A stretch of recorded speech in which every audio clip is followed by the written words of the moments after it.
Service public. Dans aucun autre pays, l'alliance de ces deux mots n'a été aussi fertile. Des centaines de milliers d'hommes et de femmes voués corps et âme au service de tous les autres. Une gigantesque armée pacifique pour assurer le développement économique de la nation et le bien-être de tout un peuple. Chaque Français bénéficie, grâce au service public, du droit au transport, à la communication, à la santé, à l'énergie, à l'éducation, à l'exercice de la citoyenneté. La primauté de l'intérêt général sur les calculs égoïstes du profit particulier, la sauvagerie de la loi du plus fort, supplantée par la culture du partage humaniste, cela semble aller de soi comme un acquis définitif pour ceux qui en ont hérité. Des combats incertains nécessaires à chacune de ces conquêtes, la mémoire pourrait bien se perdre. Et certains ne seraient pas mécontents de tirer sur eux définitivement, sous prétexte de modernité, un rideau d'amnésie. Ouvriers et paysans, ingénieurs et artistes, tous ont contribué à cette création collective.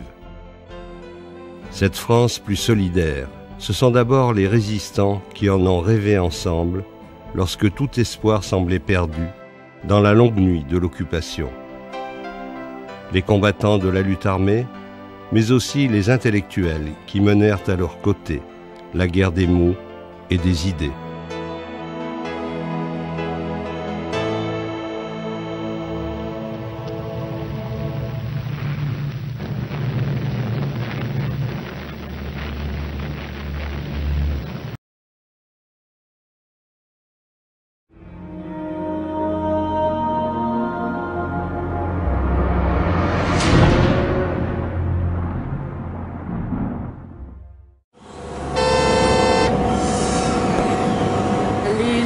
À l'extérieur, quand on dit qu'on travaille à l'usine, en général, on n'a pas une très bonne image.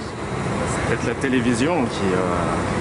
Enfin, c'est la société du spectacle où il faut être tous beaux, tous riches. Et donc forcément, si on est ouvrier, on a l'impression d'être en bas de l'échelle. Au début, c'est un vrai capharnaüm d'outils, de machines, de ponts qui s'entrecroisent, de bruit. C'est presque effrayant, si vous voulez. C'était très dur, hein. Faut savoir ce que c'est que de faire 12 heures sous la pluie. Uniquement éclairé par des phares la nuit. Et ben franchement, c'est pas marrant. Hein. On faisait de nombreuses heures de travail, mais on pensait qu'on servait à la société, qu'on faisait quelque chose. On s'entraînait nous-mêmes dans une accélération des cadences. Parce qu'on voulait vite voir l'œuvre de ce qu'on a fait, quoi. On est stupéfait par l'emploi du temps énorme de ces ouvriers paysans. Travailler 8 heures à l'usine, le reste, il fallait faire en sorte à ce que ce soit fait. C'était 2 journées dans la même. Une à l'usine et puis l'autre à la ferme, quoi, à l'exploitation. Chaque jour, des groupes s'enfoncent vers la montagne, ils émigrent. Ils essayaient d'exploiter cette main-d'œuvre étrangère qui était très bon marché. On avait des logements, on avait des colonies pour nos enfants, on avait beaucoup d'avantages. Et en fin de compte, je ne me suis jamais posé trop de questions pour mon avenir parce que je savais qu'il était assuré.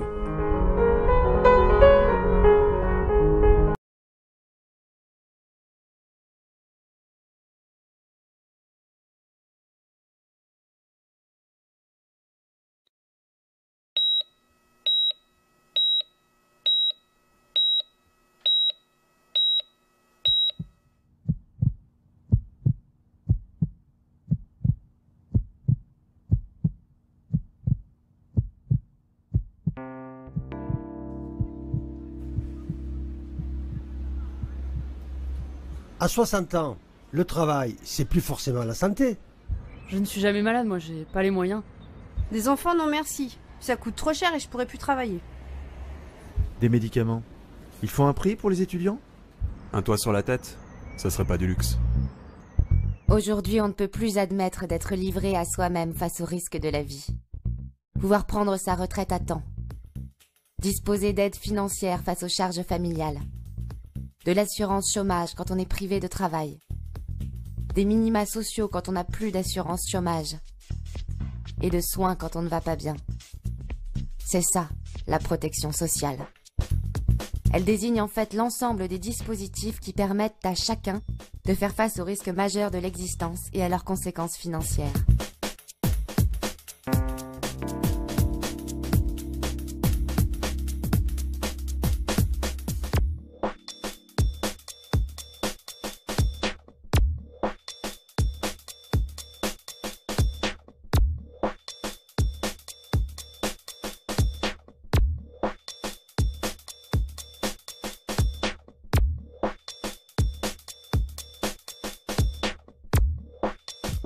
Ces dispositifs sont basés sur la solidarité entre salariés et retraités, entre malades et bien portants, entre avec et sans emploi, entre avec ou sans charge de famille. Bref, à un moment donné, entre ceux qui sont exposés à ces risques et ceux qui n'y sont pas, ou pas encore exposés. C'est ainsi que tout au long de notre vie, nous sommes protégés, et nous sommes tous les acteurs de cette solidarité. Après tout, c'est normal, naturel. C'est une question de dignité humaine, de droit. C'est même dans la Constitution.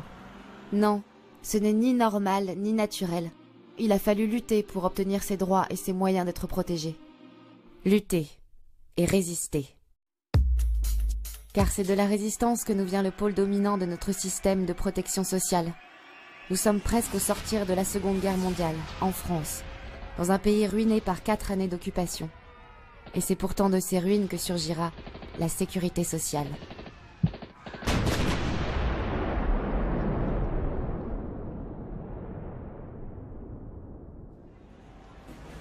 Qu'est-ce qui change exactement?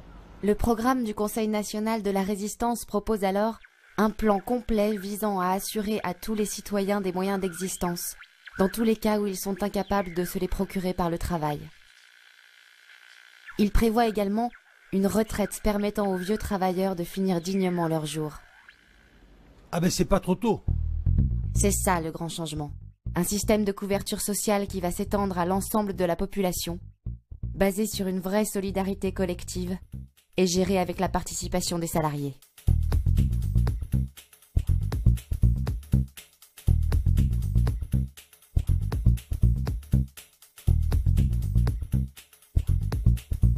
Mais depuis quelques décennies, machine arrière.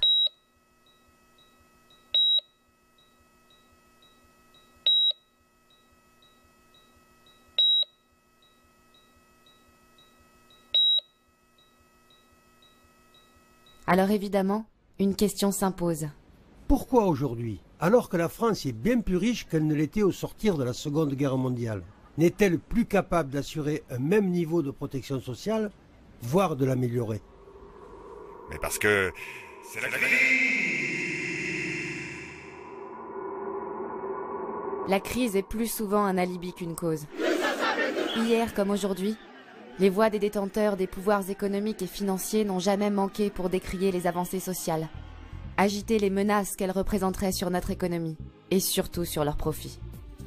Pourtant, ce qui était dénoncé hier comme impossible, irresponsable et dangereux, a non seulement pu être mis en place par un rapport de force, mais a constitué une source de richesse pour l'ensemble de la société. Car si la protection sociale est le meilleur rempart à la peur des lendemains, elle est aussi un moyen de réduire les inégalités et de garantir la cohésion sociale. Chacun contribue selon ses moyens et reçoit suivant ses besoins. Et comme elle assure le maintien du pouvoir d'achat de chacun face aux aléas de la vie, elle participe également à la croissance économique. Au final, la protection sociale est donc tout autant nécessaire à la bonne santé de l'individu qu'à celle du pays. Alors pourquoi ces discours qui assimilent les cotisations sociales à un coût ou à une charge pour les entreprises? En fait, les cotisations sociales ne pèsent pas tant sur la compétitivité des entreprises que sur le niveau de leurs profits, ce qui n'est pas tout à fait la même chose. N'oublions pas que l'ensemble des cotisations consacrées à la sécurité sociale est le fruit du travail. Ah bon, et les charges patronales alors?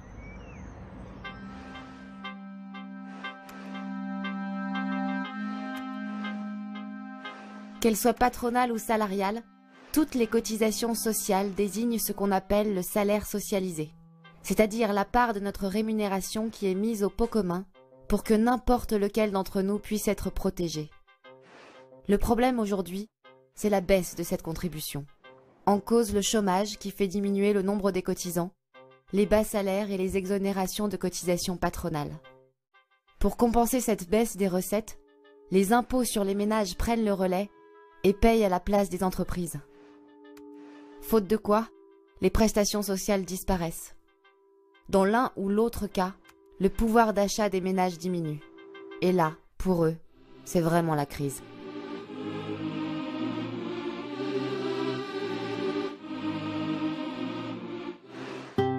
Notre protection sociale et son financement doivent donc continuer à être liés au travail. C'est le travail qui est créateur de richesses. Et la protection sociale fait partie de ces richesses. C'est pourquoi son financement et son amélioration ne peuvent faire l'économie d'une politique de lutte contre le chômage et d'amélioration des salaires.